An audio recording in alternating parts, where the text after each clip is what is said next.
ఇక మొదట్లో పెద్ది ఇంకా కవిత వెడ్డింగ్ మ్యాటర్‌గా ఫుల్ స్పీడ్‌లా పనులు చేస్తూ ఉంటారు. కవిత ఇంటి వాళ్ళు పెద్ది ఇంటికి మళ్ళీ వస్తారు. మా అమ్మాయికి మీ అబ్బాయి అంటే చాలా ఇష్టం. ఇంకా డీలే చేయకుండా ముహూర్తం పెట్టేద్దామని ఫిక్స్ చేస్తారు. చక్రి ఇంకా వాళ్ళ ఇంటి టీమ్ మెంబర్స్ ఫుల్ జోష్‌లో అరేంజ్‌మెంట్స్‌లో ఉన్నారు. పెద్దికి పెళ్లి అంటే ఇష్టమే కదా! అందుకే నెక్స్ట్ మంత్ నా పెళ్లి అని ముహూర్తం ఫిక్స్ చేస్తూ ఉంటారు. ఇక్కడే పెద్ద ట్విస్ట్ జరుగుతూ ఉంటుంది. మ్యారేజ్ ఫిక్స్ అయ్యే టైంలో కండిషన్ గురించి ఒక టాపిక్ వస్తుంది. మాధవికి అసలు ఈ కండిషన్ ఏంటో అర్థం కాదు. అసలు నాకు చెప్పకుండా ఏం జరుగుతుంది అని ఇంటి వాళ్ళని నిలదీస్తూ ఉంటుంది. మళ్ళీ కవర్ చేయడానికి తమ్ముడు పడతారు. కానీ మాధవికి డౌట్ మాత్రం గట్టిగా కొడుతుంది. పెళ్లి అరేంజ్‌మెంట్స్ స్టార్ట్ అవుతున్నాయి. కానీ అసలు ఇష్యూ డబ్బు.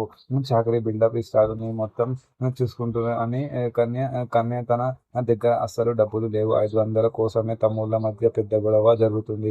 మాధవికి ఈ గొడవ చూస్తే చాలా బాధ వస్తుంది. మహాలక్ష్మి వచ్చి మీరు తమ్ముళ్ళ లేదా శత్రువులా అని అందరిని గట్టిగా తిడుతూ ఉంటుంది. కన్నా పెద్దిరెడ్డి వాళ్ళ తమ్ముడు చాలా బాధపడుతూ ఉంటాడు. అన్నయ్య పెళ్లి అయ్యాక అత్తారింటికి వెళ్ళిపోతాడు.